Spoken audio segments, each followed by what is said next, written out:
Hey guys, tonight we're going somewhere dimly lit, a little muddy, and very, very quiet. Imagine a moonless dawn, dew clinging to your frayed boots, and the heavy silence of a medieval alleyway that doesn't yet know it's about to become history. You're not a noble, or even a soldier. You're someone hired, or forced, depending on how you look at it, to make people disappear. Quietly, invisibly, preferably, without being noticed by the town rooster, is a profession where one slip-up means your last meal is whatever scraps you stuffed in your pocket that morning. Your boss probably won't pay you. Your target might be twice your size. And as for backup, well, let's just say pigeons are more reliable. So before you get comfortable, take a moment to like the video and subscribe, but only if you genuinely enjoy what I do here. And hey, let me know in the comments where you're watching from and what time it is for you right now. Now, dim the lights. Maybe turn on a fan for that soft background hum, and let's ease into tonight's journey together. You crouch in the underbrush, beside a crumbling stone wall. The town beyond is still sleeping, save for the slow creak of an ox cart, dragging itself toward the market. It's barely dawn, and the cold seeps through your tunic like judgment. Your fingers are stiff, your knife is dull, and your assignment lies snoring somewhere behind the second-floor shutters of a baker's shop. Lucky him, you don't move yet. First, you listen, carefully, not for guards. Not yet. You're listening for the clatter of wooden sandals. That would mean someone else is here before you. The art of medieval assassination wasn't just about sneaking, it was about patience. You wait through the itch on your nose. You wait through the sneeze you don't dare release. You even wait through the neighbor's dog, relieving itself dangerously close to your left boot. Eventually the town begins to stir. Soft thuds of doors opening, someone lighting a fire, a baby crying because someone always has a baby crying. You grip the damp stones and begin your climb. The route has been rehearsed in your head since midnight. Wall, roof beam, that loose tile window ledge. You know it better than your own prayers. And yet, halfway up, your boot slips. Historians still argue whether assassins truly existed as organized professions in the Middle Ages, or whether they were more myth than reality. What we do know is that plenty of people died mysteriously, and even more paid dearly for planning those deaths. Assassins in your world come cheap, and die cheaper. You're not a knight, no armor, no title, no songs sung about your deeds. But you've trained your body to move in shadows and trained your mind to accept things others wouldn't. Like eating dinner on a rooftop in November, or strangling a man, because someone promised you a goat. As you reach the rooftop, you pause to catch your breath. The sunrise brushes the city in gold, and for a fleeting second, it's almost beautiful, almost worth it. Then you remember, you're getting paid in turnips. Maybe, if the client doesn't vanish, you slip through the window like smoke. The target is there, right on cue, mouth open, blanket half fallen. A nobleman, judging by the plumpness of the mattress. You note, dryly, that he has better sheets than you've ever touched, and worse breath. Here's the strange thing, killing isn't even the hard part. It's everything, before and after, the days of waiting, the long nights planning, the escape, always the escape. You reach for your blade, bone-handled, rusted near the hilt, but still serviceable. And just as you do, the nobleman turns, eyes open. You freeze. Did he see you? Maybe, maybe not. He grunts, scratches somewhere impolite, and turns back over. You exhale. You finish the job, not because you want to, but because if you don't, the guild will know, or the client will think you're weak. And in your line of work, Weak doesn't get whispered. It gets buried. Moments later, you're back in the alley, blending into the fishmongers and bread hawkers. Nobody saw you. Nobody knows. But your heart is racing, and your legs are tired. You were up all night, and it's only Tuesday. So why does anyone do this job? Because in medieval society, options were limited, especially for bastards, orphans, debtors, and the otherwise inconvenient. You were trained not for glory, but for silence. And now you wait for the next name, the next turnip, the next night that doesn't end in rest. You don't remember choosing this life. That's the thing most assassins never did. In the rigid latticework of medieval society, your fate was often sealed by the time you took your first swaddle-squirming breath. And if that birth happened in a pigsty behind a tavern or in a crumbling tenement near the moat's edge, your options shrank faster than a wool tunic in the rain. You were the third son, or a fatherless girl dressed as a boy, or someone the town just quietly hoped would leave. One way or another, your life wasn't going to be plowing fields or copying holy texts. Instead, someone noticed you. Maybe it was the old soldier with a limp who watched you steal apples with uncanny grace. Maybe it was the nun who caught you scaling the monastery wall, then invited you back inside, not to punish you, but to test how well you could memorize a floor plan. Or maybe it was the town tax collector who knew a quiet child who didn't ask questions might be useful. Recruitment didn't involve a scroll or trumpet blast. No elaborate pledge ceremonies under torchlight. No grand speeches about destiny. Be similar, it usually involved a test. One that didn't come with instructions. You were dropped into a locked room with a stranger, or told to follow someone through 3 villages without being seen. Sometimes it was more subtle. A whispered command to deliver this letter, only for you to realize later it contained a list of people who wouldn't live out the week. If you failed, well, no one talks about those kids. Historians still debate whether medieval assassin guilds actually existed outside the Islamic Hashashin sect. European records, notoriously spotty and biased, hint more at loose networks than structured orders. There may have been no secret handshake, but there was definitely a system. And in that system, someone eventually offered you training. Now, training is a generous word. What actually happened was this: you were put in a cramped shed with a grumpy man who smelled like fish and who threw things at you until you learned to dodge. You were told to watch rats and mimic how they moved. You were taught to blend in, not by disguise, but by stillness.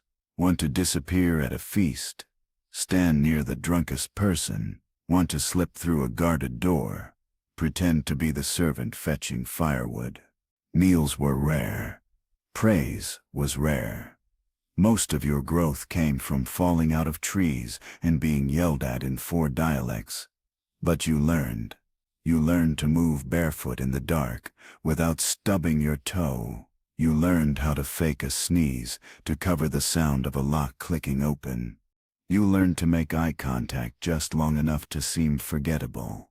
Your classmates, an odd bunch. One had a tattoo of a chicken, but refused to explain why. Another claimed to be the bastard of a duke and spent every break polishing his belt buckle like it mattered. Some cried at night.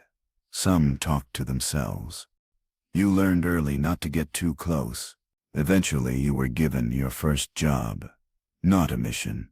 A job. Take this sack to this place. Wait under this bridge. Cut this rope at exactly midnight. Don't ask why. Don't ask what. And definitely don't come back with questions. Most of these early tasks had nothing to do with killing. They were errands, distractions, tests.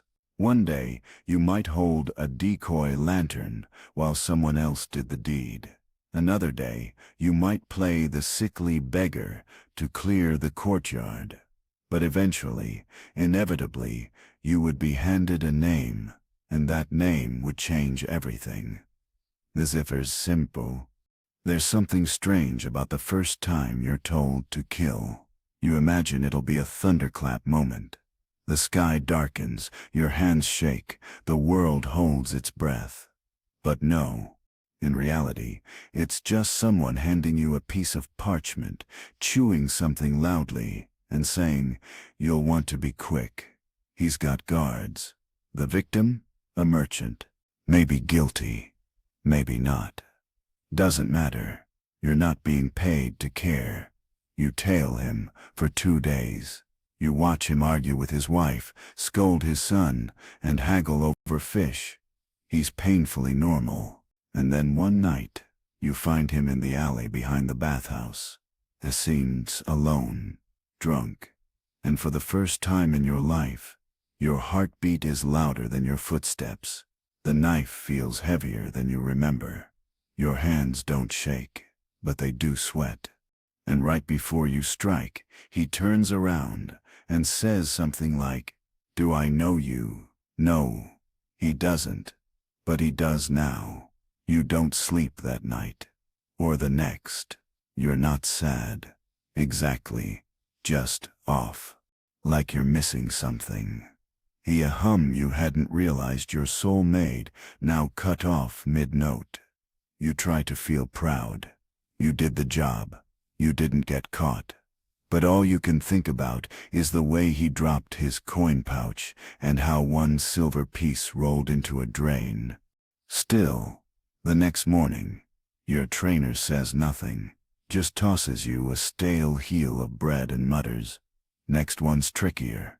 And just like that, you're no longer a student.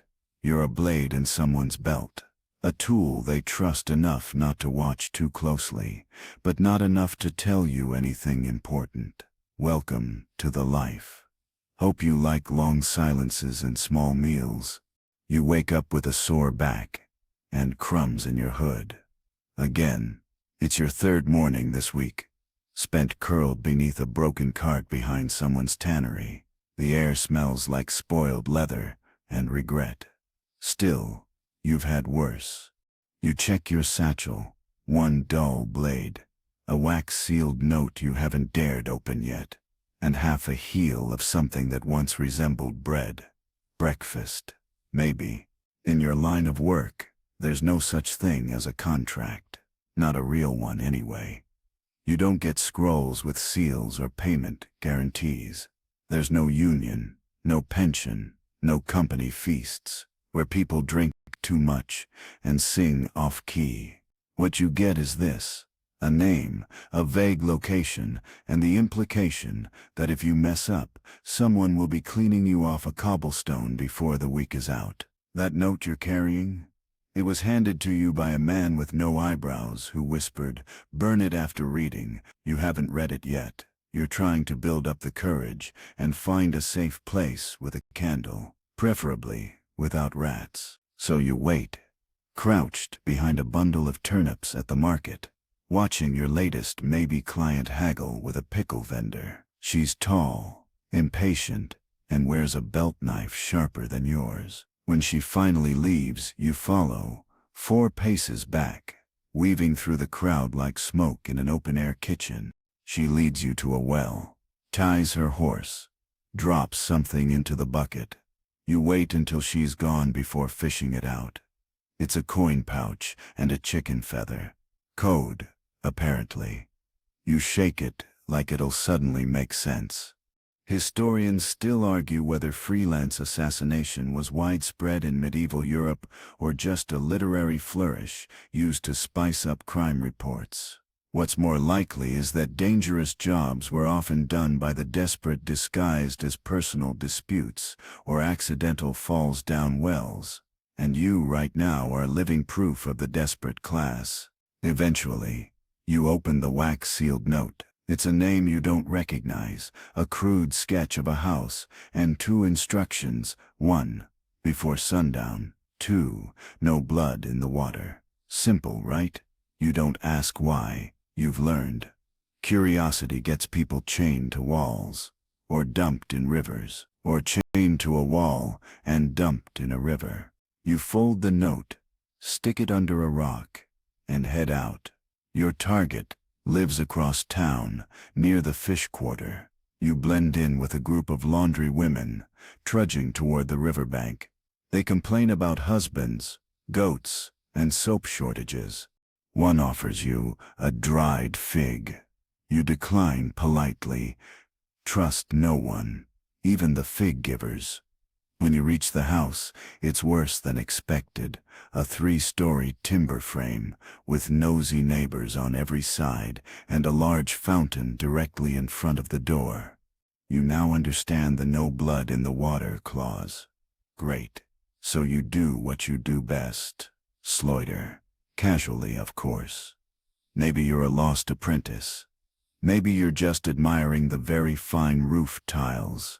Either way, you sit on a low stone wall and study the place like it owes you rent. A child throws a rock at you. You ignore it. The baker across the street is watching you too, and probably thinking you're about to steal his pigeons. Eventually the target steps out. You almost miss him, short, hunched, moving fast. No guards, no entourage, just a large satchel and a scowl. You trail him past 2 alleys and a butcher's stand. Then he turns, sees you, frowns, keeps walking. You hesitate. Did he recognize you? No, couldn't have. Right. Then he ducks into a chapel. Now you're annoyed. You follow. Inside it's quiet. Dust motes float through stained glass light. A monk snores softly in the front pew. You scan for exits, just in case. The target kneels, prays. You're not sure whether that makes it better or worse. You wait. Your patience has become legendary among the local cat population, who often sleep on your lap during stakeouts. He finishes, stands, and that's when you strike. Not with a blade, with a whisper. Your sins won't save you. You say it low and smooth, like a ghost brushing the back of someone's neck. He stiffens, turns, sees no one. You slip behind him, press a pinch of powder against his nose, something rare and expensive, harvested from a plant that makes goats vomit. He goes limp. No blood, no scream, just one confused look. You drag him to a side pew, sit him up, place a prayer book in his hands. To anyone walking in, he's just a man in deep thought. You exit the chapel without looking back. Your heart races, but your face doesn't show it. You pass the baker again. He doesn't blink. You pass the child with the rock. He's now eating dirt. You did it. Job's done. The note said nothing about delivery, just completion. That's common. Assassins aren't hired to clean up. They're hired to create silence. And your reward? You don't know yet. You'll go to the well tomorrow. If there's a blue ribbon tied to the bucket, it means payment has been left at the pigeon coop. If not, well, best to keep moving. That night, you lie awake on the rooftop of an abandoned inn, watching the stars blink through the smoke of 1,000 hearths. You think about the man in the chapel. You wonder what he did. You wonder what you'll do if they tell you next time it isn't a stranger. If it's someone from training, you, or someone who gave you a fig. But for now, you sleep. Your blade snaps in half during a training drill with a broomstick. It's not even a proper duel, just a clumsy sparring match in the back alley behind a sausage vendor. The opponent is a hunched old man named Grinbert, who smells like onions and once claimed to have killed a prince using only a ribbon. You're not sure if he's lying, or if the prince was particularly allergic. Either way, your blade is gone. He is gone. One misstep, One parry too hard, and the metal lets out a tired little twang before surrendering to rust and time. This is how most medieval assassins discover the uncomfortable truth. The tools of the trade are, more often than not, utter garbage. The romantic idea is that you stride through shadowy halls, armed with obsidian daggers, vials of colorless poison, and some kind of magically silent crossbow. The reality? You're carrying a bent kitchen knife tucked into your boot, a half-empty pouch of dried wolfsbane you borrowed from an apothecary, and a sack of rocks for distraction. Not a single enchanted item in sight. And poisons. Don't even get started. You once spent 3 weeks trying to extract venom from a rare toad that allegedly caused instant paralysis. It did, but only if the victim also happened to have an allergy to frogs and swallowed an entire gland. Mostly, it just made people vomit aggressively and complain loudly before surviving. Historians still debate whether the so-called assassin's toolkit was standardized or purely improvisational. Judging by your experiences, it's very much the latter. You've used knitting needles, fish bones, a decorative candlestick, and on one memorable occasion, an extremely stale loaf of rye bread to get the job done. Your preferred weapon these days. The thin loop of wire wound into a coin pouch. Then semi-quiet, reusable, and slightly less likely to snap during combat, unless it's raining, or too dry, or cold. Honestly, it depends on the wire. Your current client, an overworked scribe who pays in bolts of linen and detailed apologies, has requested no permanent marks. This would be easier if your current poison supply wasn't just fermented plum juice and a powder that might be nutmeg. You spend the better part of a morning trying to distill something lethal from old lamp oil. The results are underwhelming. So instead, you adapt. You learn to weaponize timing. You sabotage a step on a staircase just enough to cause a nasty fall. You tilt a chamber pot on a windowsill so it drops at just the wrong moment. You hide a sharp stone in someone's boot. It's not flashy, but it's effective. But there are risks. Big ones. Him speak in silence, speak in sentences. He shouted, staggered, then punched you square in the jaw. You barely escaped by convincing a passing monk you were his niece having a religious fit. Or the time your blow dart missed and hit a goose. That goose proceeded to follow you around the village for 3 days, honking aggressively and ruining your stealth. Nothing screams elite killer like being chased by an angry goose. Your dreams of exotic poisons and ancient curved daggers begin to fade. You learn to love what works. Kitchen knives you sharpen with river stones. Short clubs made from chair legs, sleep powder baked into pastries, ropes, lots of ropes. You've sewn pouches into your tunic for quick access. You've lined your sleeves with little pockets for needles. You carry dried herbs wrapped in wax paper and hope you remember which one makes people sleepy and which one causes hives. You also start carrying a backup knife. And a backup for the backup. You've seen what happens when people don't.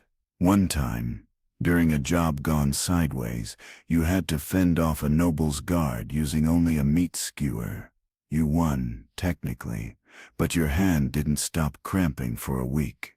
You still can't hold a quill quite right. That's when it hits you. This job isn't glamorous. It's not clean. It's not smooth or stylish, or particularly well-equipped. It's messy, frustrating, and full of improvisation. You're not a knight with a family crest. You're a glorified handyman for people who whisper. You break 3 more blades that winter.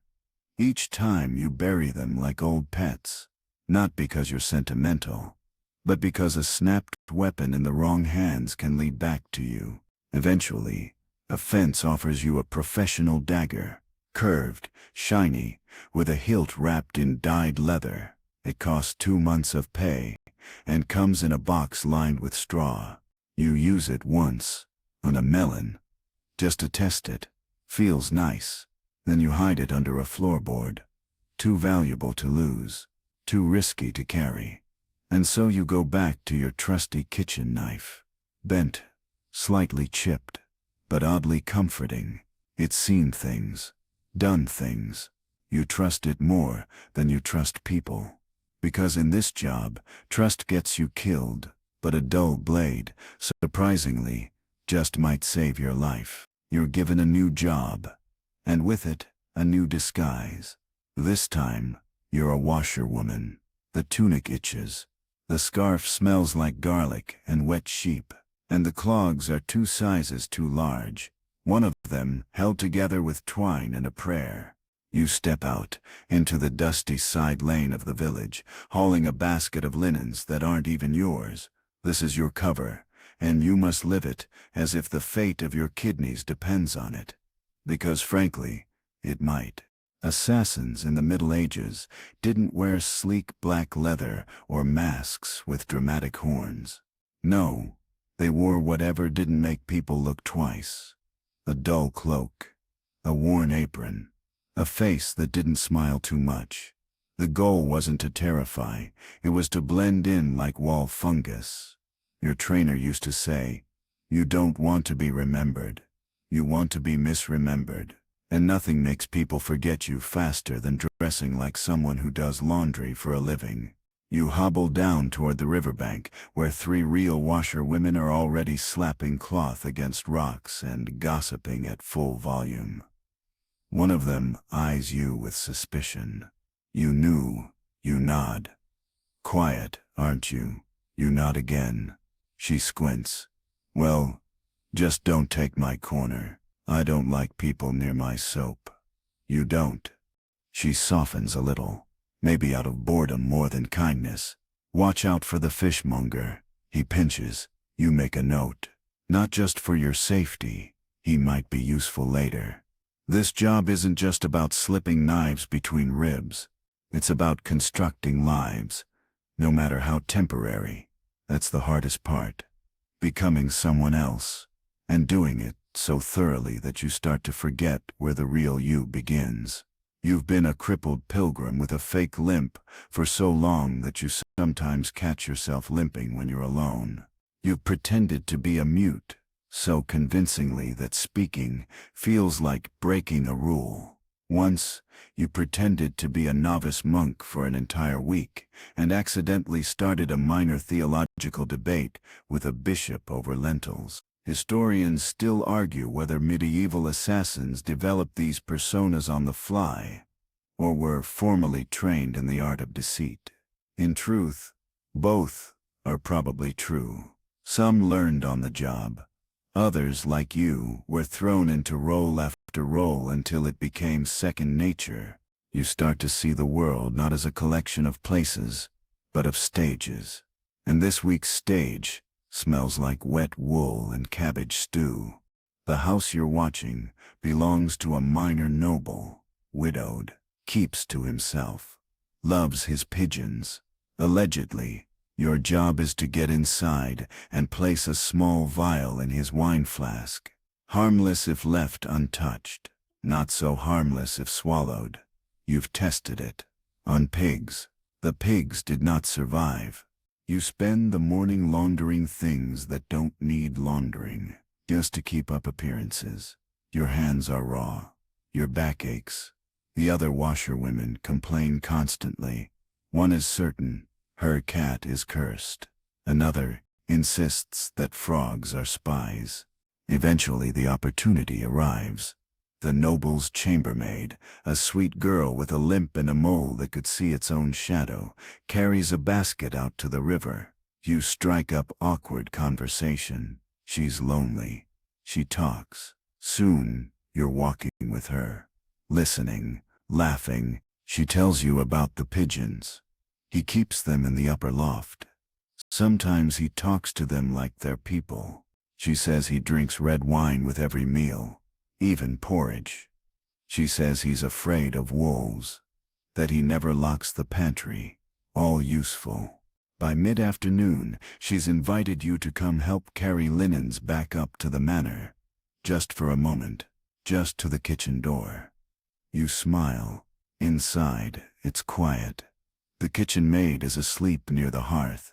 The chambermaid leaves you alone for a few seconds to fetch something. That's all you need.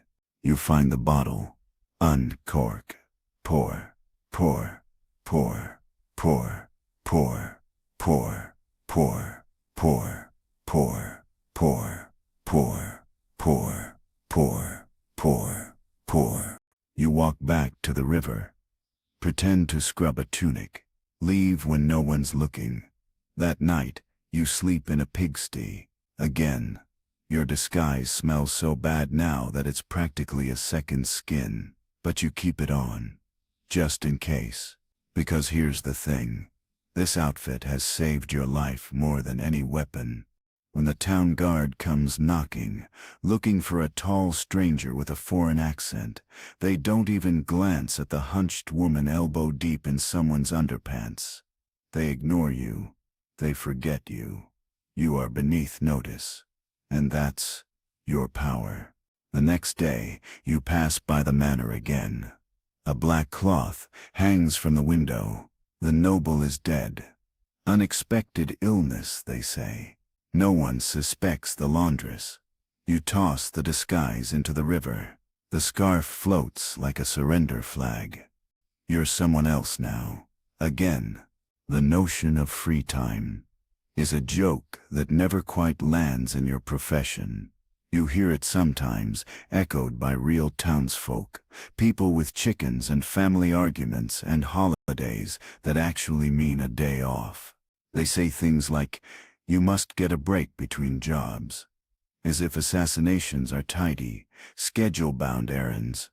As if, after a successful job, you skip down to the tavern, order a flagon of mead, and whistle your way through a relaxing evening of dice and flirtation.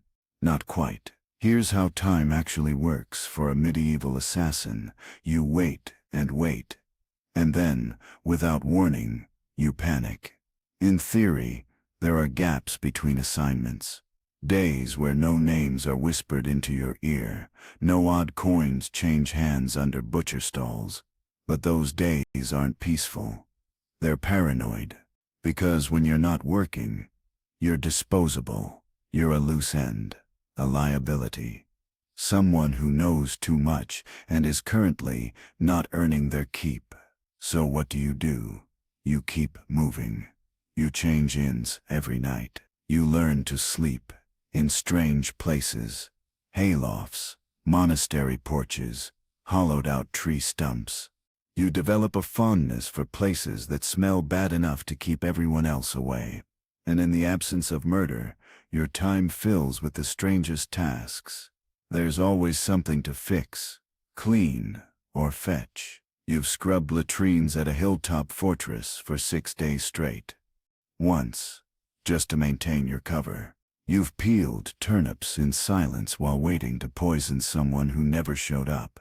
You've acted as a decoy courier in a town where nothing was being delivered, just to make someone nervous. The worst part? None of it feels optional. Every task has weight. Every idle moment feels like a trap. You can't just sit in a tavern unless you're eavesdropping.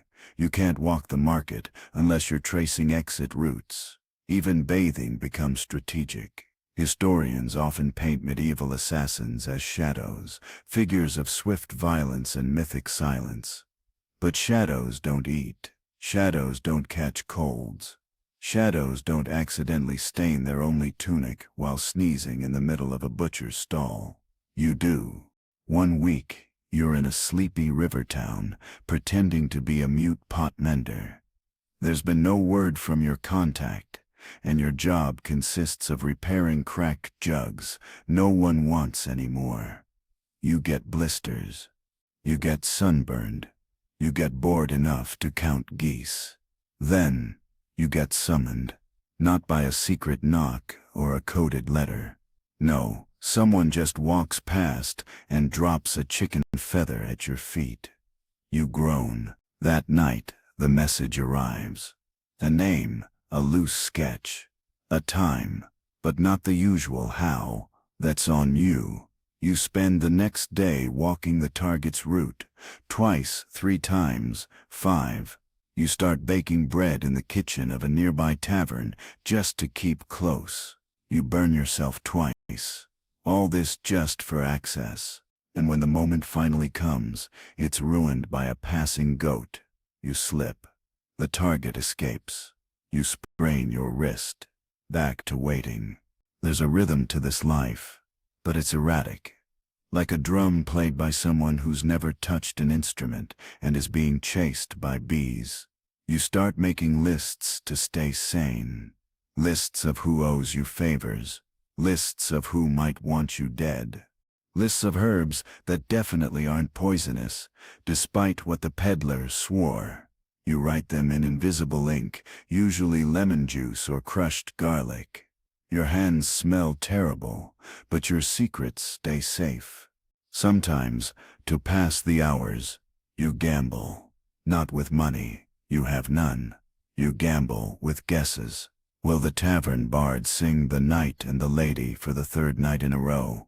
Will the barkeep finally notice you're not really a candle merchant? Will the person 3 stools down recognize you from the night their cousin fell down some stairs? You smile politely. You drink water. You keep your dagger tucked where your sleeve meets your wrist. The truth is, the in-between times are what erode you. When you're doing the job, you're sharp. You're present. You're alert in ways few people ever are. But in the gaps, that's where doubt creeps in. Was that last kill justified? Did the guild know what they were asking? Was that cough from the boy by the market stall just a cough or a signal? You sit in the dark some nights and try to remember your own real name. You haven't used it in years. It sounds foreign in your mouth, like a word from a story you once knew and forgot halfway through. And that's the danger. Not the blade, not the poison, not even the law. The real danger is forgetting who you are when no one is looking.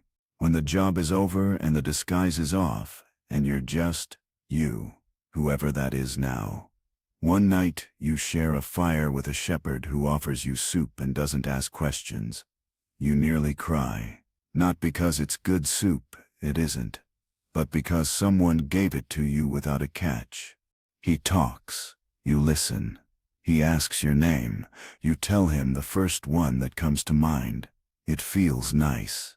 For a minute, then you're gone before dawn, footprints already fading behind you. The job never ends, only pauses, and every pause is a rehearsal for disappearing.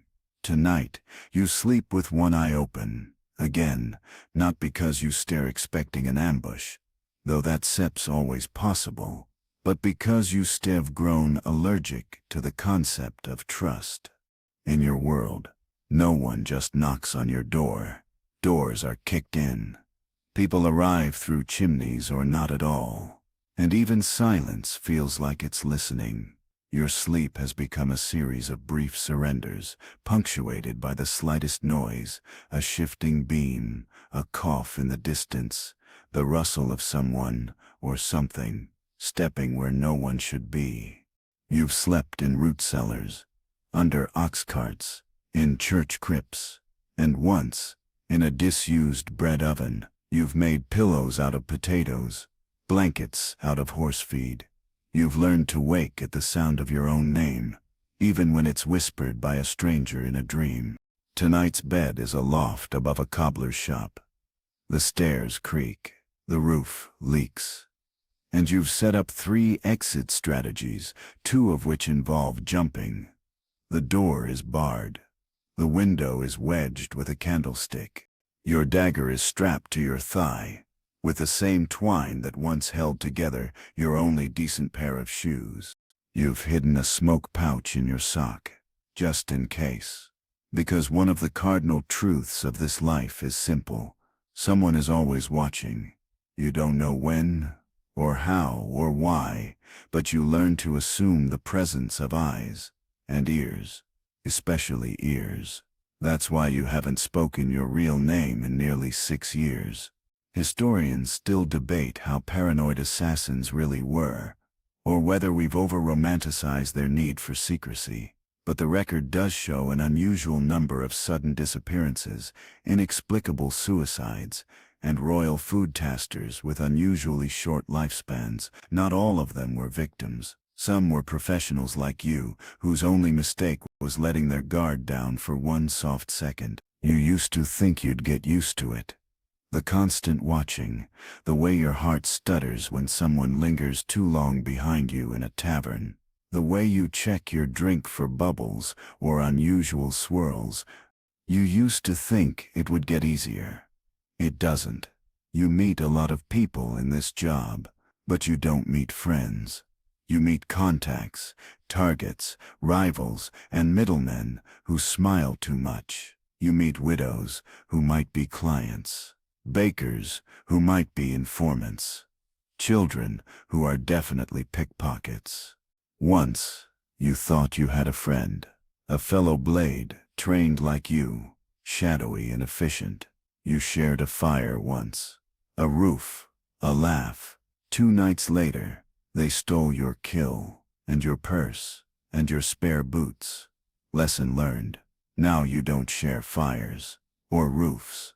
You eat standing up and never lean your back against anything flammable. You keep to the side of the road. You keep your knife hand-free. Your only true companion is a small wooden token carved into the shape of a rabbit. You keep it hidden, even from yourself.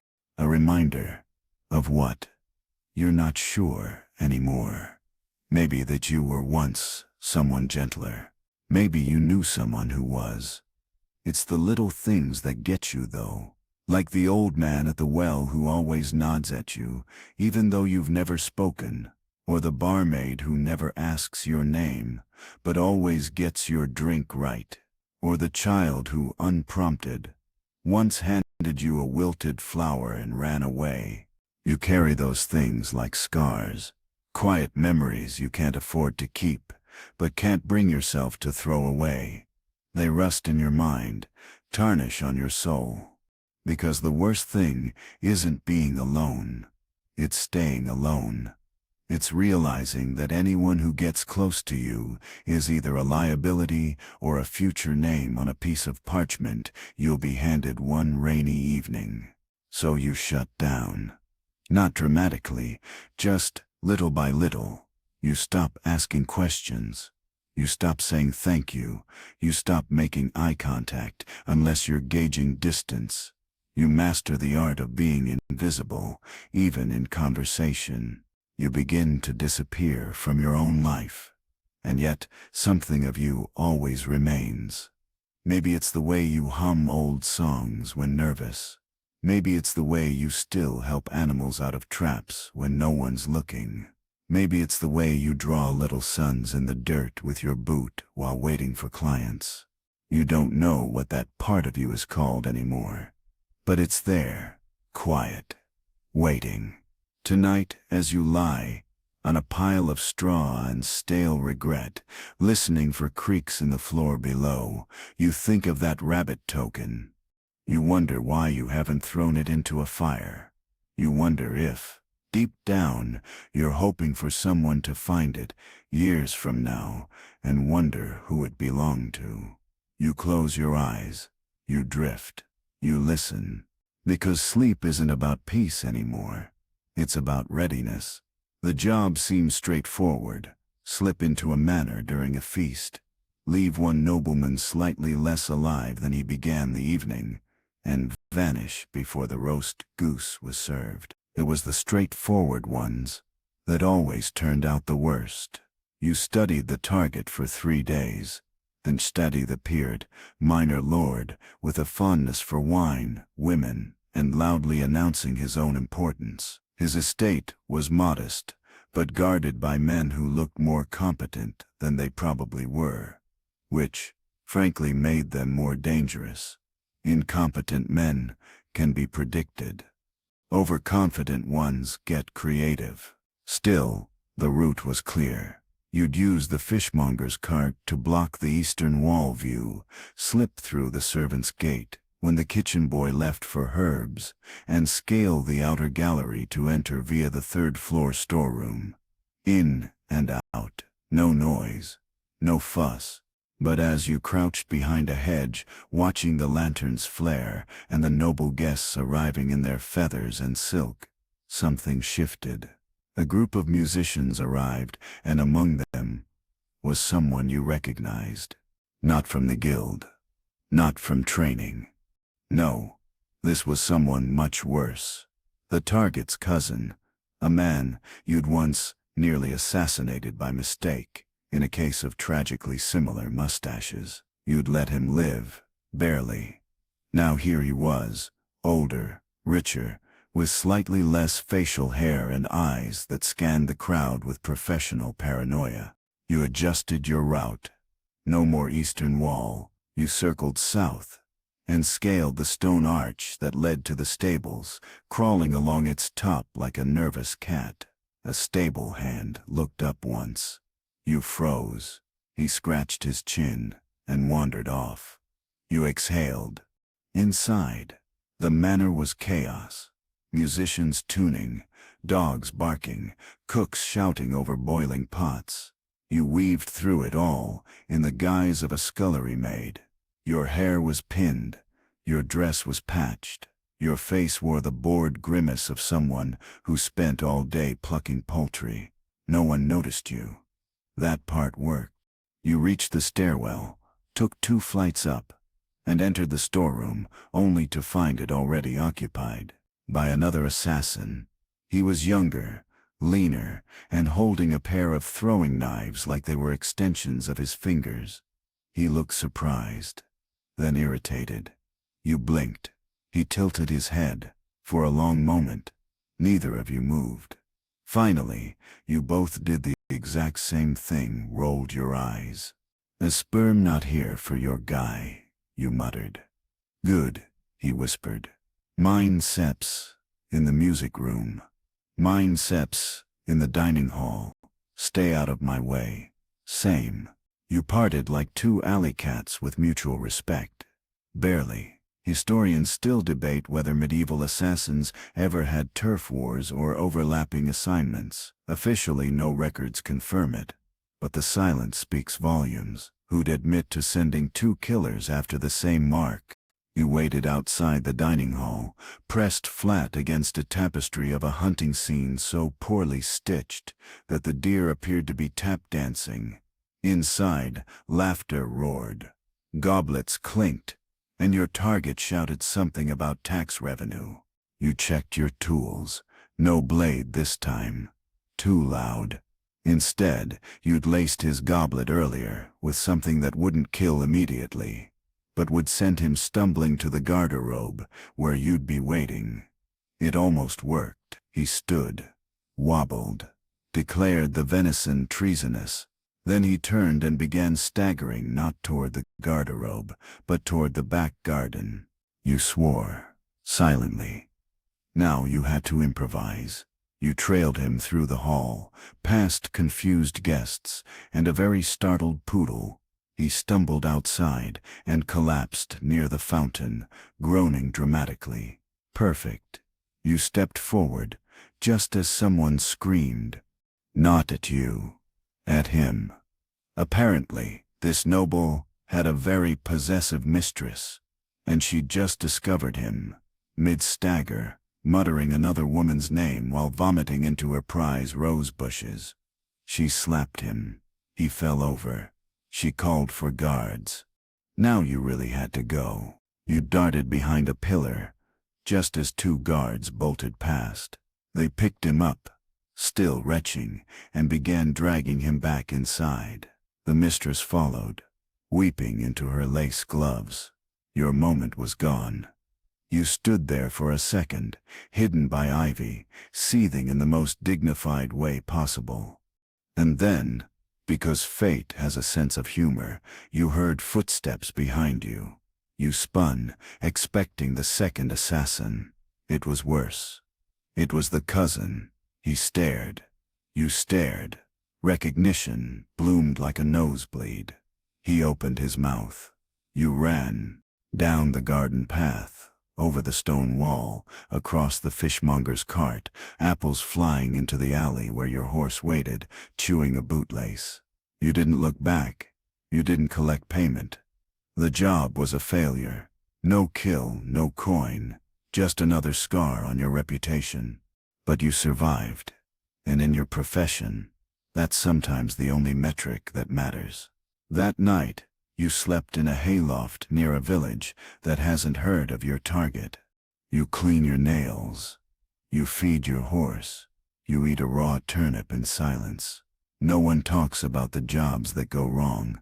They just whisper about the ones that disappear. But you remember. And next time, you'll wear a better disguise. Something inconspicuous, like a goat. You wake up to bells. Not the gentle, holy kind. Not the sort that summon monks to matins or tell bakers it's time to take the loaves out of the oven. These bells are sharp, frantic, clanging like someone's hitting a bucket with a femur. That's never a good sign. You're staying in a pilgrim's hostel this week.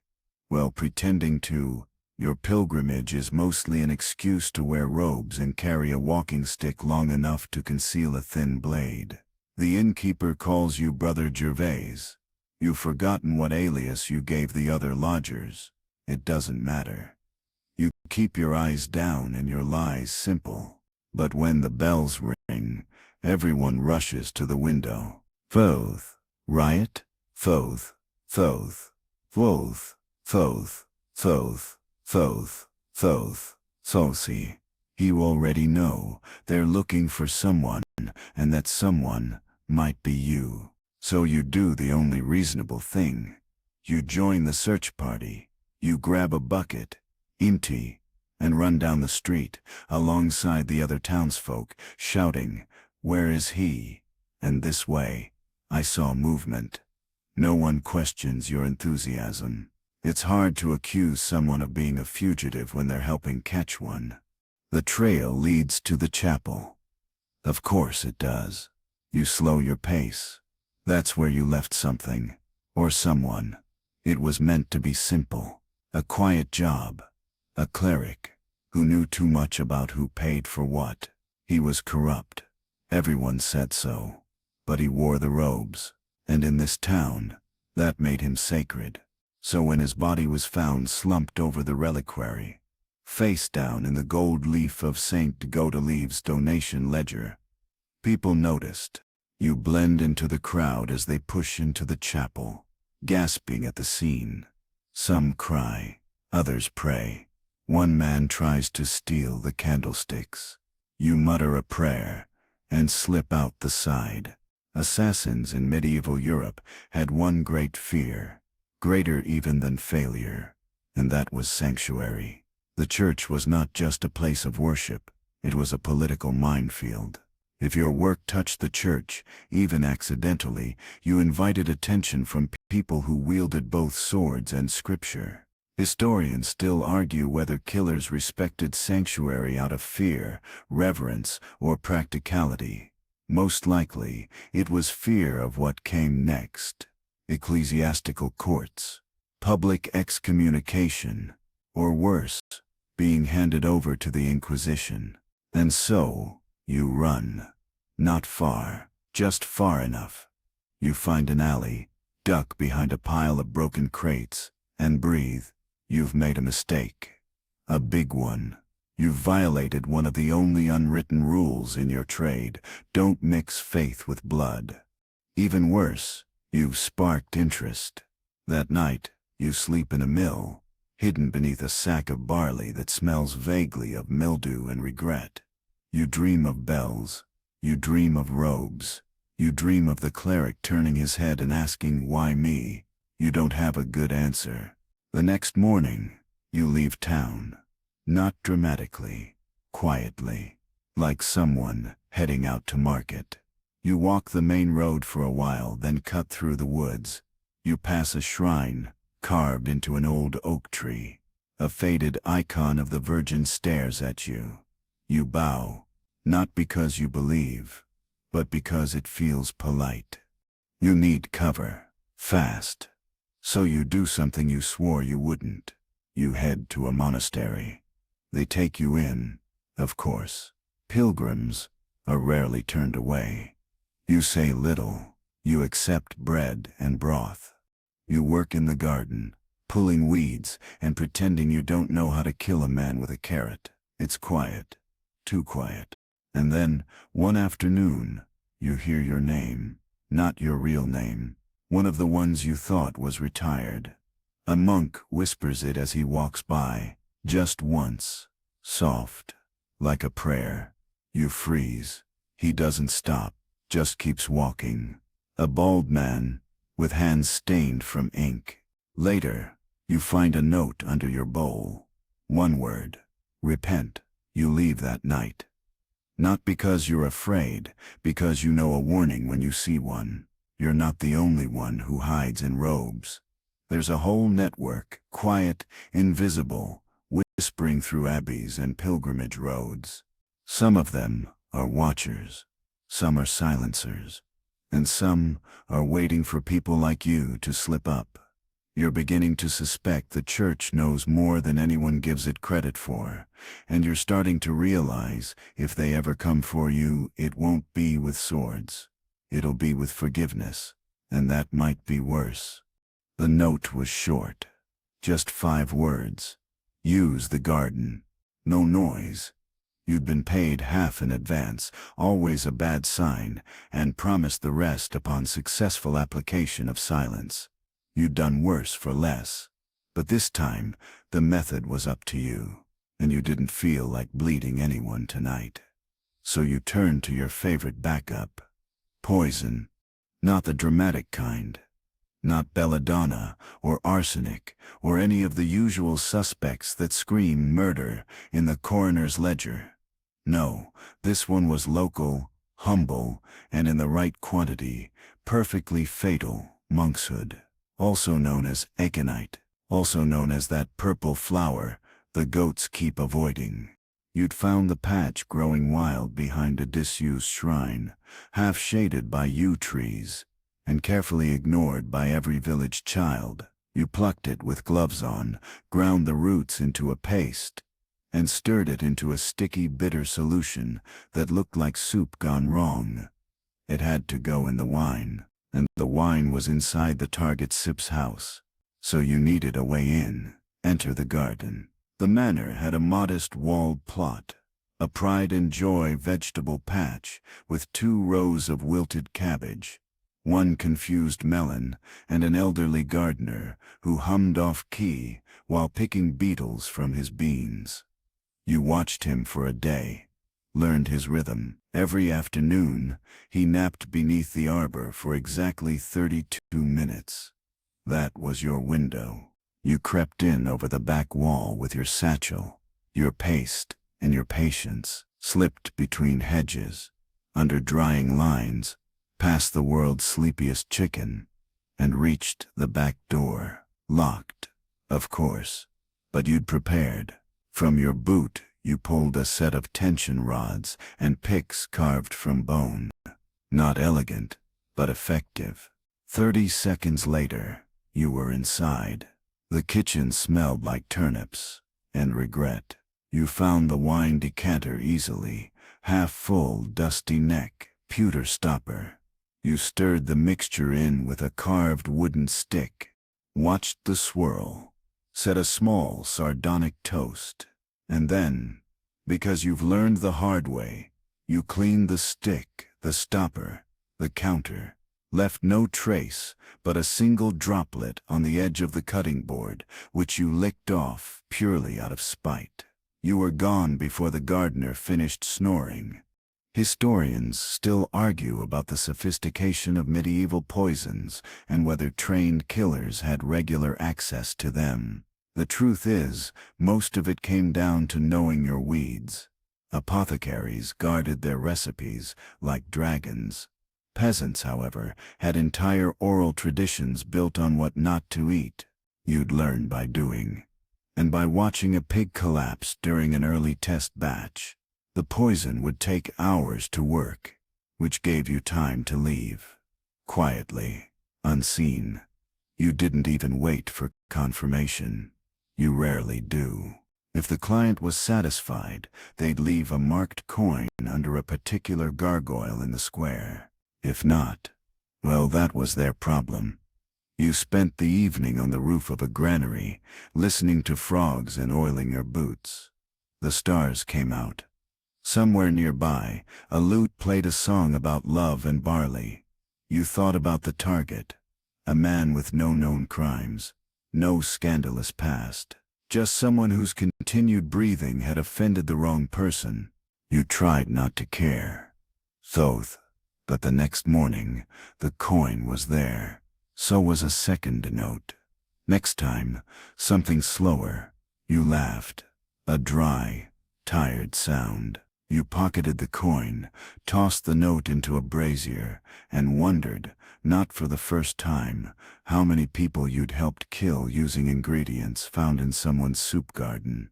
That evening, you visited the local apothecary under the guise of buying cough syrup.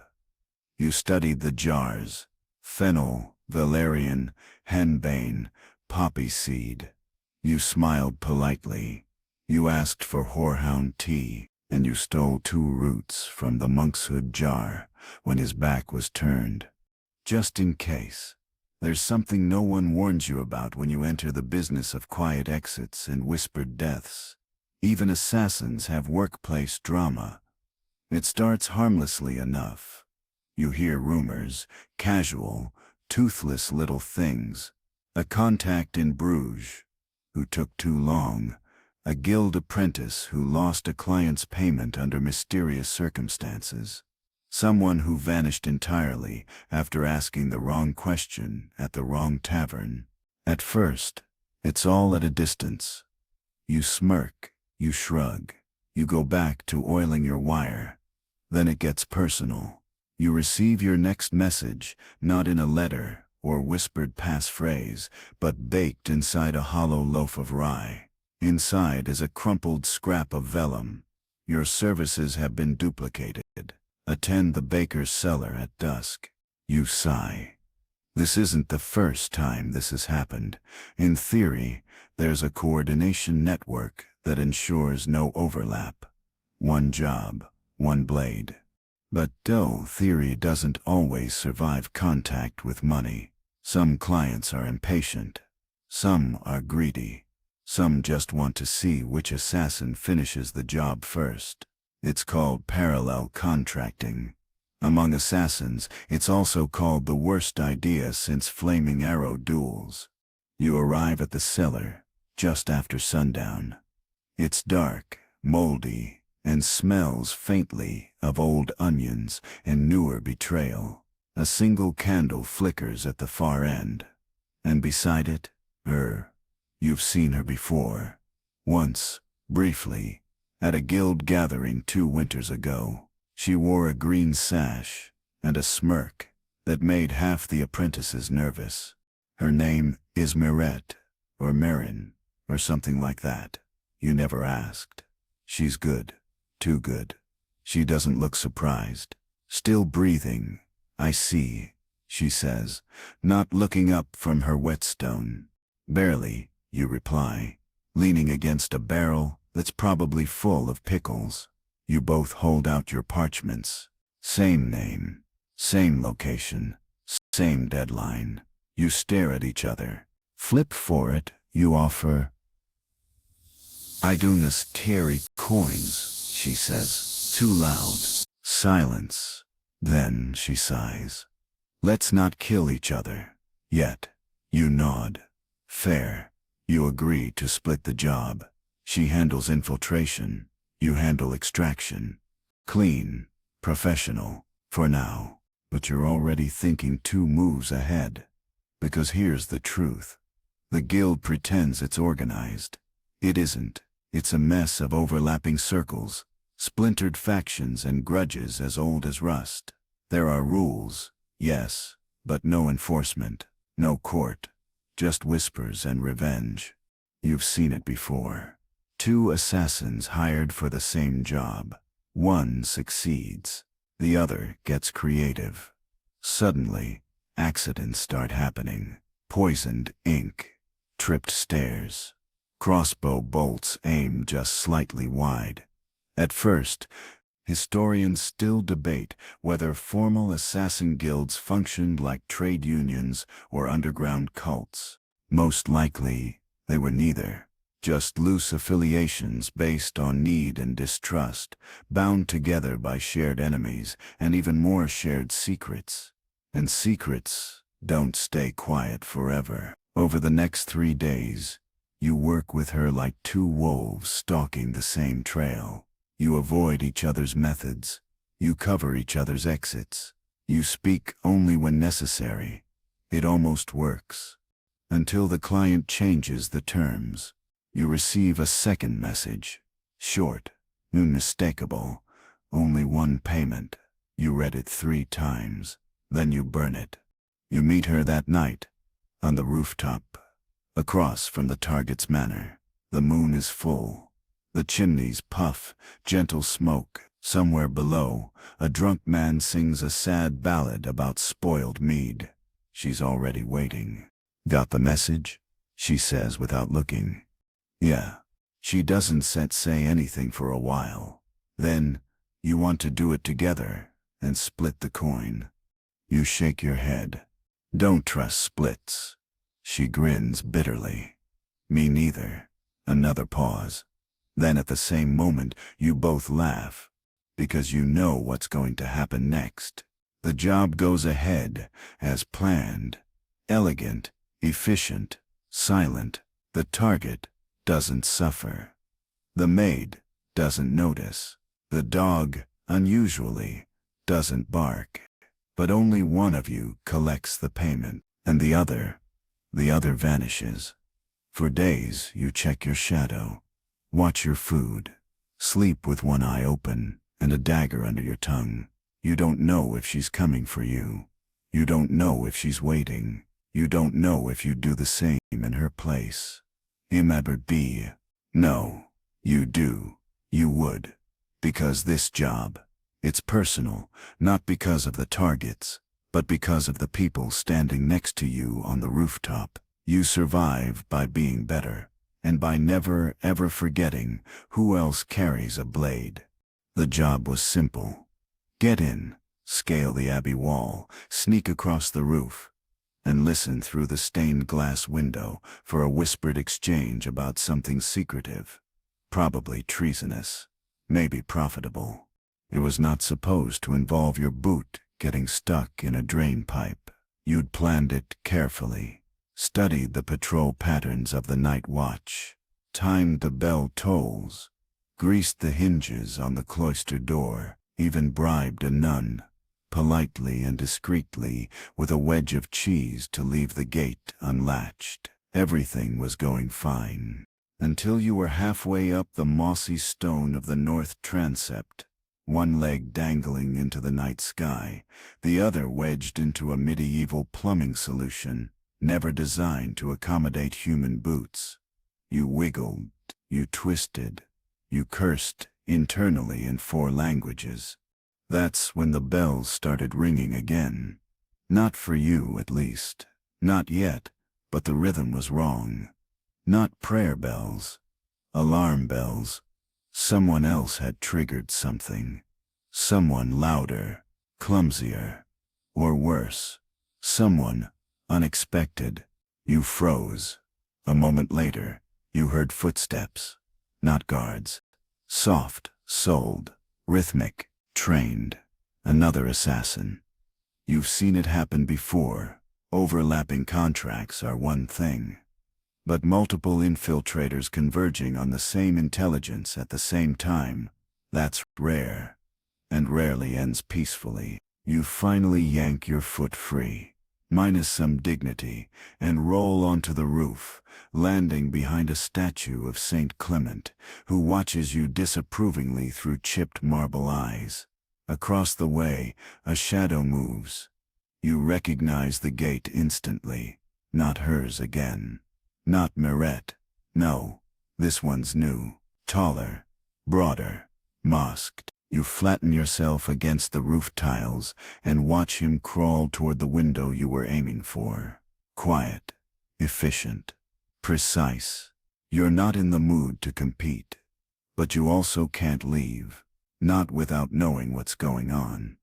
You creep closer, one tile at a time. No sound, no breath, just cold air and the soft rustle of wool. The man leans forward, peers through the window, and that's when you slip. It's not dramatic, just a soft crunch of clay tile underfoot. But he hears it, turns. Eyes like steel. You go still. He doesn't move, neither do you. Then he raises one hand, palm open. Not a weapon, a signal. You blink. He tilts his head toward the window. Is this cooperation? You inch forward. Slowly. You both crouch by the sill, listening. Inside, two men. Robes. Papers. One speaks of the southern port and the incoming fleet. The other mutters about payment and loyalty. It's useful, but not your target. Not yet. The masked man slides back, nods once and melts into the night. You stay. Just a little longer. Until one of the men says something that makes your skin go cold. She's still alive then. The girl from Marseille.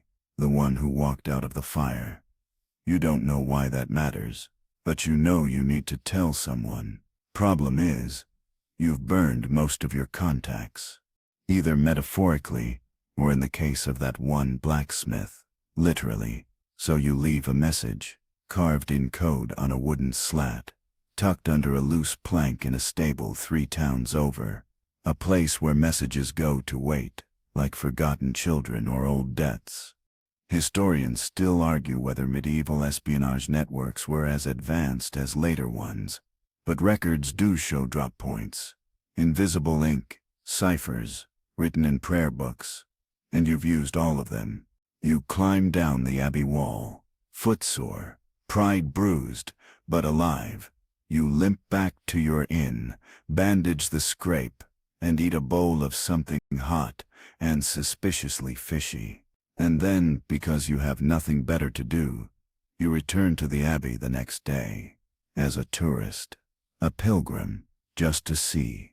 They've already repaired the tile, washed the blood, scrubbed the whispers clean. But you know what you heard, and you know there's more coming, because when 2 assassins don't kill each other on sight, something bigger is always happening. The forest is quiet, too quiet. Which of course means you're not alone. You were supposed to meet a contact near the edge of the woods, an herbalist with a questionable accent and a very reliable collection of rare toxins. You've traded with him before.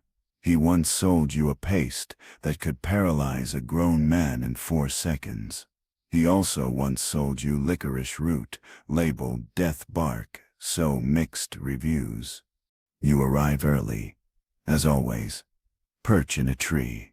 Wait, listen, but what you hear isn't him. It's breathing, heavy, wet, rhythmic. You go still. Let your pulse drop. Let the wind hide you, and then, through the brush, you see it. The shape, massive, 4-legged, low to the ground, scales, fur. It moves like it owns the forest. And like everything else inside it is either dinner or decoration. You've been warned about this place. Locals call it the Wolf's Hollow, but no one agrees on what kind of wolf lives here. You once thought it was superstition. Assassins aren't easily rattled by ghost stories. But this thing, it's real. and it's circling your tree. You reach slowly for your blade. Not to fight, just in case it wants to talk first. It doesn't. You hold your breath as it sniffs the air, then lets out a low growl that sounds like a church organ tuned by a drunk. Then it turns, lumbers away, vanishes into the trees as silently as it came. You don't move for a full hour. Eventually your contact arrives. He looks up at you in the tree, chewing a stalk of fennel. Meet the dog? You nod. He shrugs. She only eats people who lie. You're fine. You drop down. Trade silver for 2 vials and a pouch of dry powder. You ask him what it was. He squints. Used to be a war horse, I think. Or a knight. Depends who you ask. Assassins are trained not to believe in magic, but you've learned not to rule it out either.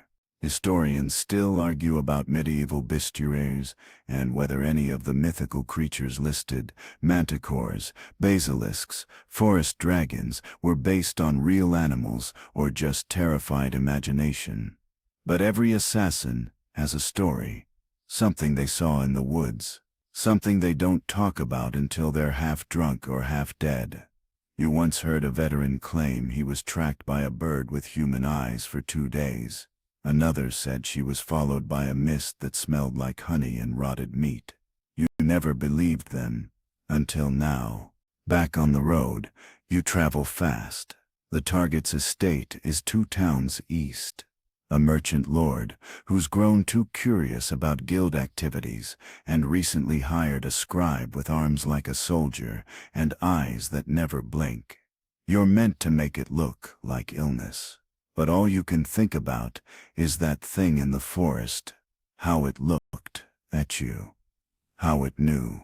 That night, as you pour the sleeping draught into the merchant's soup, you catch a glimpse of your reflection in a silver pitcher. For a second, your eyes look different. The wider, thoth, thoth, thoth, thoth, thoth, thoth, thoth, thoth, thoth, thoth, the mide. Thoth, thoth, thoth, thoth, thoth, thoth, thoth, thoth, thoth, thoth, thoth, thoth, thoth.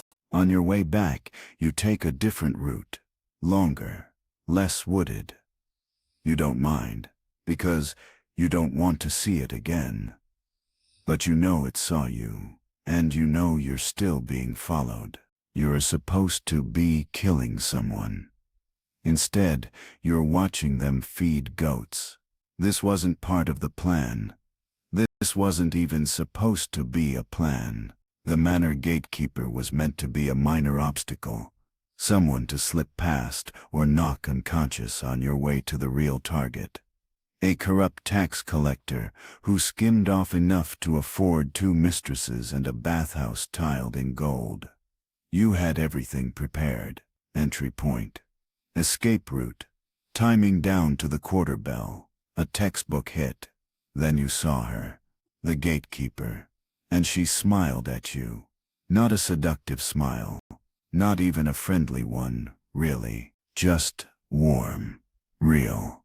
Like she saw you standing in that long line of vendors, cloak pulled tight, satchel full of knives, and decided, without knowing why, that you were worth smiling at. It threw you. You almost dropped your disguise, forgot to hunch, forgot the limp. You just stared, muttered something unintelligible, and handed over the inventory scroll you'd stolen from a very gullible spice merchant 2 days ago. She read it, raised one eyebrow, then let you in. No suspicion, no bribe, no trouble. And now, instead of slipping into the manor's upper rooms like a wraith, you're crouched behind a hedge, watching her toss cabbage leaves to a trio of squabbling goats. She laughs when one bites her sleeve, swats it playfully, whispers something to the smallest one. You blink. You've been in this profession long enough to know you shouldn't care about anyone. It's not personal. It's never personal. But some part of you, buried beneath the routines and disguises, remembers what it was like to be seen. Not watched, not scanned for threats. Seen. And this gatekeeper, she saw you. And now you can't stop seeing her. It complicates everything. You try to refocus. The tax collector is upstairs. The poison's in your pouch. You could do it tonight. Quick. Clean. But you don't move. Because here's the truth.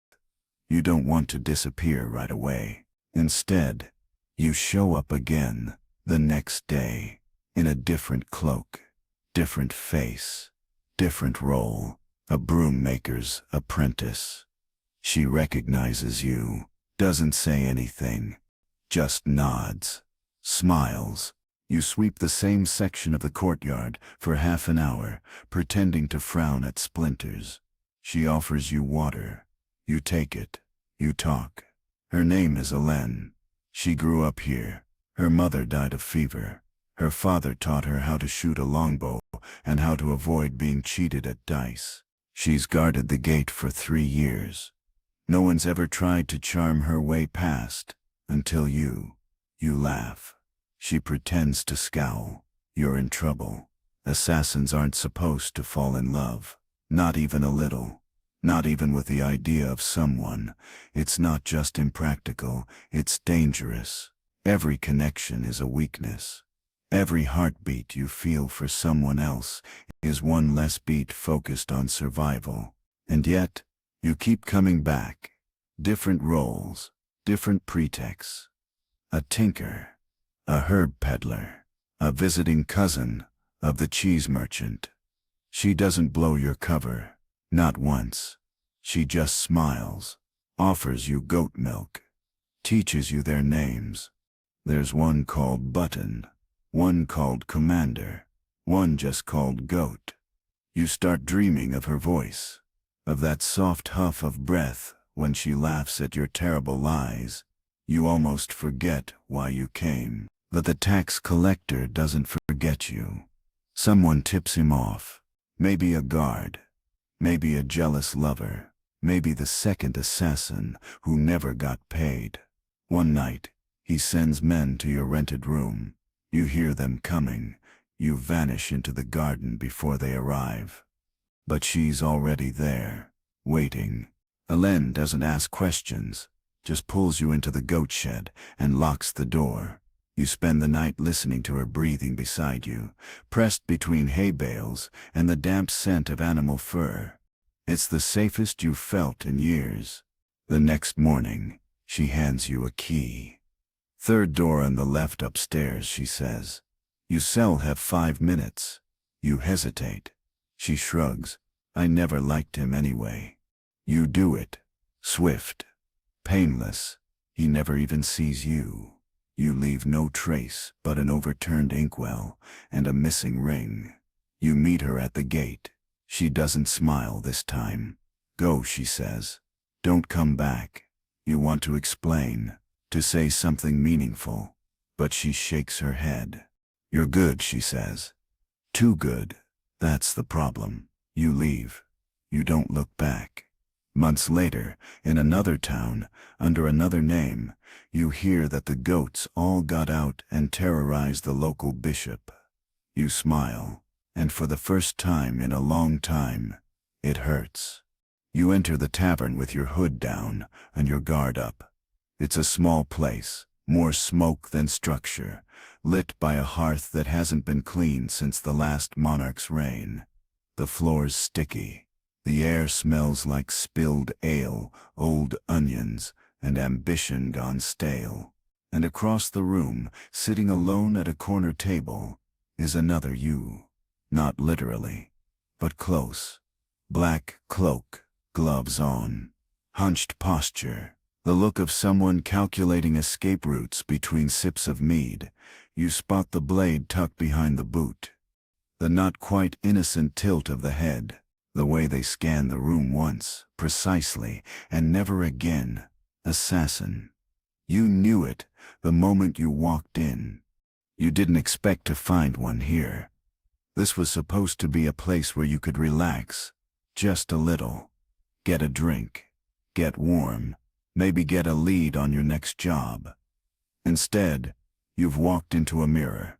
You approach slowly, keeping your body language open, like someone who might be selling apples, not threats. They see you. Of course they do. They nod once. An invitation. Or a warning. You sit. There's silence. A long one, measured in eye blinks and heartbeats. Then they speak, voice low and even. Job or leisure? You raise an eyebrow. Would I tell you if it were the first? They smirk. Fair. You both sip. The mead's bad. The company's worse. But there's a strange comfort in it. After a minute, they gesture at the barkeep. She's former guild, they say. Uses the kegs to store messages. You didn't know. You didn't. You glance at the bar. A row of dusty barrels. You realize you've been walking past a drop point this whole time. You look back. You from Lyon. They shake their head. Calais. Originally. Nowhere. Recently. You nod. That sounds about right. Historians have always speculated about the ways assassins might have interacted outside of missions. Did they duel for turf? Avoid each other entirely? Collaborate? Kill on sight? The answer, as usual, is yes. Because sometimes, it's all of the above. There are rules. Unspoken, shifting rules. If you're on a job, you stay quiet. If you cross wires, you step aside or draw blades. If you're both resting, truly resting, you share a drink and pretend, just for an hour, that you're not here to end each other. Who's your handler? They ask suddenly. You freeze. That's not a casual question. You offer a shrug. He's dead. They nod. Slowly. Mine too. That settles it. Now you're both freelancers. Inanchored. More dangerous. But also more free. You trade a few stories. Safe ones. Nicknames. Misfires. That time you both disguised yourselves as monks and ended up chanting in Latin you barely understood. They laugh. It's real. For a second, they look almost human. Then you both go quiet. Because you've realized something simultaneously. You're here for the same person. You know it in your bones. Too much coincidence. Too much skill in the same room at the same time. The silence thickens. They sigh. Well, you nod. You nod. No one moves. Outside, the wind howls. Inside, the barkeep wipes a mug that will never be clean. Then they stand. After you raise your glass. May the better liar win. You both leave through separate doors. Neither of you look back. The target dies that night. Peacefully in his sleep, which is strange, because you never made it back to his house. And neither, you suspect, did they? Someone else beat you both. Someone quieter, or quicker, or maybe someone smarter. You return to the tavern a week later. Their seat is empty. You don't ask about them. The barkeep slides you a note. No name, just 2 words. Nice try. You smile. There's no retirement plan in this life. No medals. No farewell feasts. Just occasional moments like this. 2 killers. 1 table. 1 drink. No blood. Sometimes that's the closest thing you get to peace. The letter was written in rosewater ink, on thick, expensive parchment. That alone made you suspicious. Most of your clients use torn scraps, blood-splattered missives, or if they're particularly subtle, a dead bird stuffed with a name. This one was folded with care. Delivered by a boy in satin, sealed with wax, bearing a crest you didn't recognize. A snake devouring its own tail, looped into the shape of a coin. Inside, a simple message. He owes us. Make sure he forgets. Underneath, a time, a place, and a payment promise, too generous to be real. You nearly threw it into the fire. But you didn't, because you were broke. Your last 3 clients had paid in goats, lies, or exposure. You hadn't eaten a warm meal in 4 days. You were still nursing a cracked rib from falling off a bell tower, and your boots, patched 5 times, had just sprung another leak. So you took the job. The target was a silk merchant, well-dressed, soft-handed, eyes like cloudy pearls. He operated out of a lavish house with imported marble in the foyer and candles that cost more than your entire toolkit. Definitely had enemies. Definitely deserved them. You followed him for a week. He spent most of his time scolding servants and snacking on sugared plums.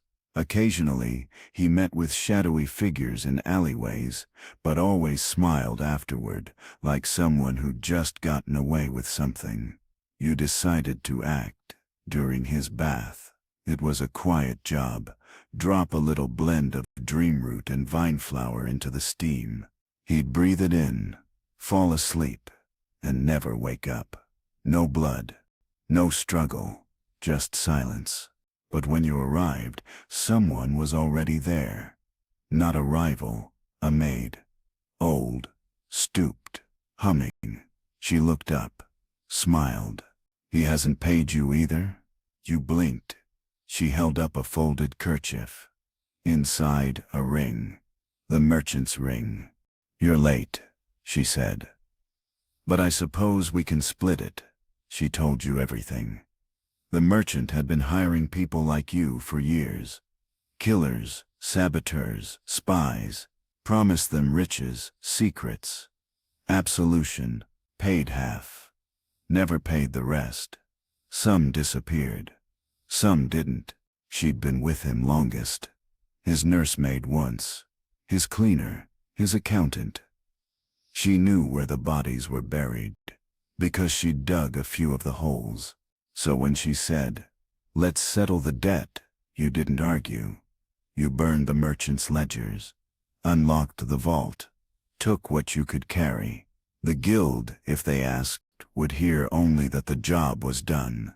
But you knew something was off, because among the letters in his vault, beneath the coin bags and forged documents, was a contract. Your name, your aliases, descriptions of your movements going back years. He hadn't just failed to pay people like you. He'd been tracking you, studying you, betting on which assassins would survive long enough to matter. He owed you more than coin. He owed you silence. And now, he wouldn't speak again. Historians rarely talk about unpaid contracts in the assassin's world. It's not romantic. It's not dramatic. But it's deadly, because no killer works for free, and no one likes a debtor. You and the maid parted ways outside the city. She took the road south, said she was going to find her sister, and maybe open a bakery. You almost believed her. You took the road east, toward the next town, toward the next job. But you kept the parchment. The rosewater ink hadn't faded. The seal still gleamed. And on nights when the wind howls strangely, and your coin pouch feels too heavy, you pull it out and read it again. Not because you miss the merchant, but because you still don't know who sent it, and you're beginning to suspect you were part of the payment. There's a sound that only a certain kind of assassin makes. It's not the whisper of a blade or the snap of a neck. It's quieter than that. It's the sound of a mind fraying, fiber by careful fiber. It happens slowly, over years. The result of living in borrowed identities, sleeping in borrowed beds, killing borrowed lives. You've started hearing it in yourself. Heals it in your mud. It comes in strange ways. You forget what day it is. Not unusual, but then you forget the season. You call someone by the wrong alias. You find a note in your own handwriting and can't remember writing it. Worse, you start forgetting your rules. You speak too freely, stay too long in towns. You whistle while walking, whistle like some farm boy with a crush and a goat to feed. You find yourself watching people for no reason. Not targets, not threats, just people, and that's dangerous. You know the signs. You've seen it before. Once you watched a colleague spend 3 weeks building a small garden in the woods between contracts. Thoth, Tembis. Mostly. He named the rocks. Talked to birds. Then one day he walked into a tavern with his real face and introduced himself to a priest. They found his body a week later, neatly arranged. No blood, no belongings, just a single sprig of thyme placed over his heart. It happens. This job doesn't just ask for your time. It asks for you, piece by piece, until you're mostly methods and habits, wearing skin like an afterthought. You try to fight it. You keep a journal. Use code, draw maps, list the names you've used and the ones you've retired.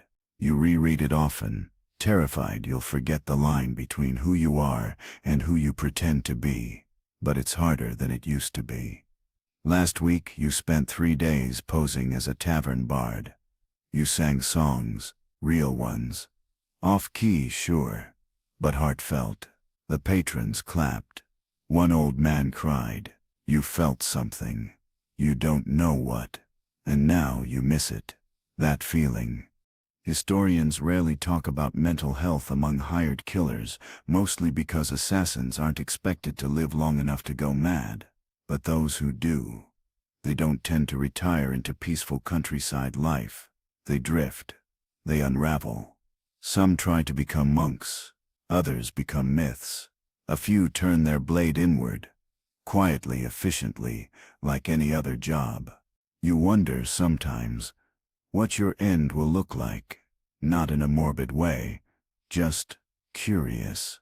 Will it be sudden, a knife in the dark, or slow, like this, unraveling thread by invisible thread? You met someone recently, a girl with no name, or maybe she had one but didn't trust you with it. Smart. She was following you. Poorly. You caught her near the edge of a graveyard, crouched behind a mossy tombstone, holding a butter knife like it could do anything. You didn't kill her. Instead, you taught her something. How to blend her steps. How to tell wind from whisper. How to hold a blade without looking like she's holding a blade. She called you teacher. You hated how much you liked that. She left after a week. Said she had a name again. Said it was time to earn it. You think about her more than you should. You carved her initials. Well, the ones she gave you into the hilt of your spare dagger. Just 3 small letters. Shaky, almost tender. You're not supposed to do that. You're not supposed to remember anyone, but you do. Too many someones, in fact. And now, sometimes, they talk back, voices in your dreams, faces in reflections that aren't quite right, warnings in the wind that sound like guilt. You're not broken, not yet, but you're tired. And that's almost worse. So tonight, you sleep with your back to a tree and your eyes on the stars. You dream of the garden, of the girl, of the thyme sprig. And for once, you don't dream of blood. You arrive at the monastery in the middle of a rainstorm. Wet, limping, half-starved, and one knife lighter than you were yesterday. The monk at the gate barely looks up, just nods, unlocks the door, and mutters something about divine mercy and muddy footprints. You don't argue. You've been walking for 3 days. Sleeping in tree hollows and goat pens, hunted by someone whose name you don't know and whose face you barely saw. You've had worse weeks, but not many. The monastery is small, stone walls, a leaky roof, and a herb garden so overgrown it could swallow a novice whole. But it's quiet, and it smells of bread. You hand over a fake name, a weak smile. You say you're a pilgrim. You say you've come to contemplate sin. This is not a lie. They give you a cot, in a cold cell and a bowl of stew that might be parsnip or might be disappointment. You eat every bite. You sleep for 15 hours. When you wake, you're still you. But less. You've shaved. You've burned your old cloak. You've cut the calluses off your hands with a kitchen knife and poured vinegar on your wounds. You tell yourself it's for the disguise. But you know better. You've come here to hide, not just from whoever was following you, from the job. From the voices in your head that all sound like your own, and from the look on your last target's face when he realized you weren't there to ask questions. This isn't retirement. Assassins don't retire, but it is retreat. You help with chores, muck stables, mend fences, copy manuscripts in shaky Latin. The monks ask few questions. They see everything and say nothing. That's their job. And for a while you pretend it's yours too. At first, you sleep with a blade under your pillow, then under your bed. Then, eventually, not at all. You stop waking at every creak. Stop listening for coded phrases in the chants. You start to breathe again. One monk, Brother Tilo, talks to you more than the others. He's old, gentle, and completely blind in one eye. He claims he once served as a tax collector, but gave it all up after dreaming of a dragon. You believe him. He teaches you how to make nettle tea, how to quiet bees, how to listen to a confession without reacting. You don't have to believe, he says one night, as you both sit by the fire. You just have to listen. You nod. You don't trust your voice. Historians rarely talk about where assassins go when they can't kill anymore. Some vanish. Some are found, broken and incoherent, muttering names into the dirt. But a few retreat into woods, caves, mountains, and yes, monasteries, not for penance, for stillness. You find yourself staring at your hands a lot, noticing the scars, tracing the patterns. You don't remember how you got all of them. That frightens you more than anything else. One morning, you wake to find a letter slipped under your door. No seal, no wax. Just a name. Yours. Not the alias. Not the one you gave the monks. Your real name. You stare at it until your tea goes cold. They've found you. You're not sure who. Could be the guild. Could be the hunter. Could be someone you thought long dead. But the message is clear. The stillness is over. You spend the day walking the garden, memorizing the way the vines curl around the broken statue of Saint Gertrude. You feed the chickens. You write a single line in your journal. It never ends. That night, you gather your things. Not much. A spare cloak. A blade you'd buried behind the chapel. Just in case, you leave before dawn. Brother Tilo meets you at the gate. Of course he does. He doesn't ask where you're going. He just hands you a small cloth bundle. Inside, a sprig of thyme, a piece of bread, and a ribbon, the color of mourning. You almost cry. You don't. You nod. He nods back. You vanish down the road, into the fog, into the life you thought you'd escaped. But something's changed. You still know how to kill. But now you also know how to be still. And someday, maybe, you'll get to choose which one to be. You return to the city under a new name and an old limp. It's grown since you left. Louder, taller, more arrogant. The towers are newer. The streets more crooked. The guards younger and cockier, all trying to grow beards they clearly aren't ready for. But the shadows haven't changed. They welcome you back, like an old scar.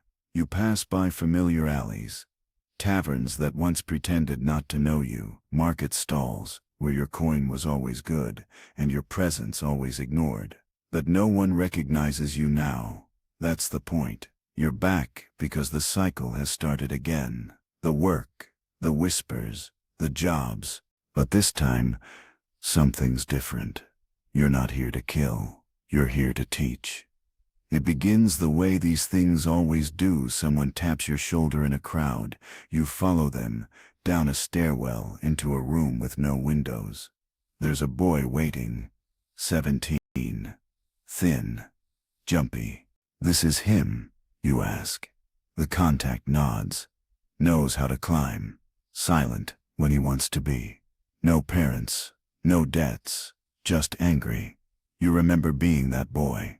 The first lesson is simple. Don't trust me. He laughs. Thinks it's a joke. You don't laugh. The second lesson. Know where the doors are. Even if you came in through a window. The third.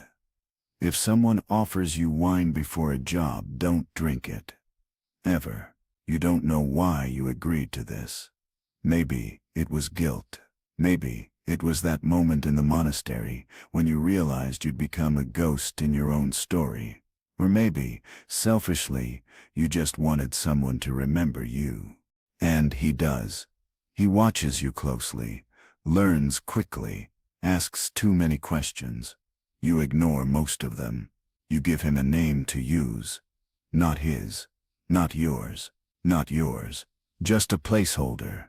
He doesn't ask about your past. Not directly, but you catch him glancing at your hands when he thinks you aren't looking. The way your fingers twitch when you hear bells. The way your head tilts at every cough behind you. He sees it. One night, after a silent job, just surveillance, nothing bloody, he asks, "How many have you taught?" You pause, then answer honestly. None that lasted. It's not a threat. It's a confession. Historians rarely document mentorship in the assassin's world. It doesn't fit the myth. Too human. Too hopeful. But it happened.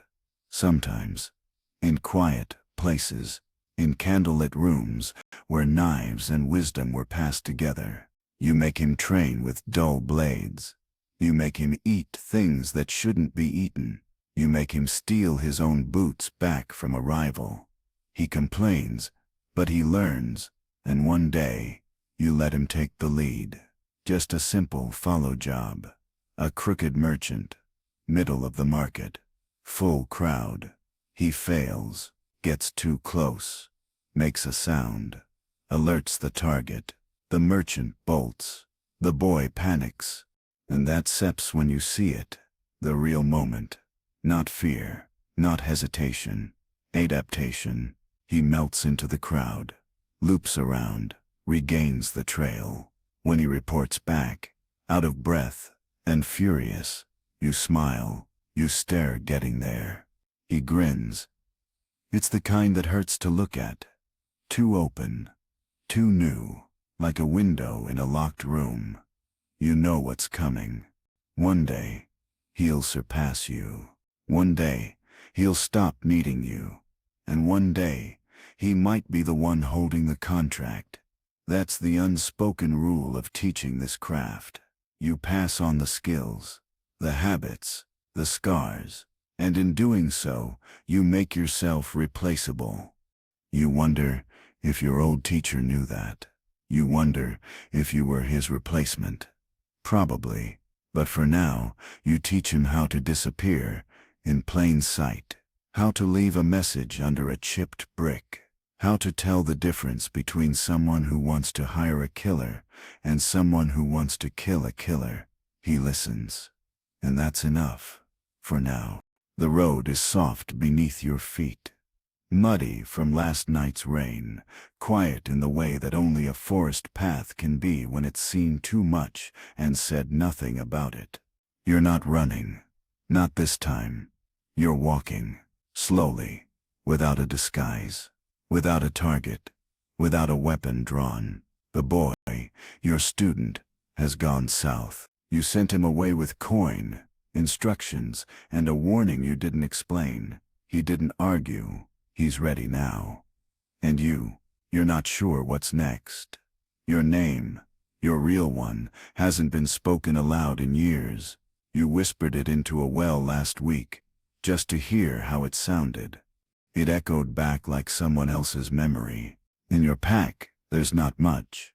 A single knife, a change of clothes, a sprig of thyme tied in a ribbon. You haven't killed anyone in months. That may not sound like much, but it's the longest you've gone since ever, and strangely, the world hasn't ended. You're heading toward a village where no one knows you.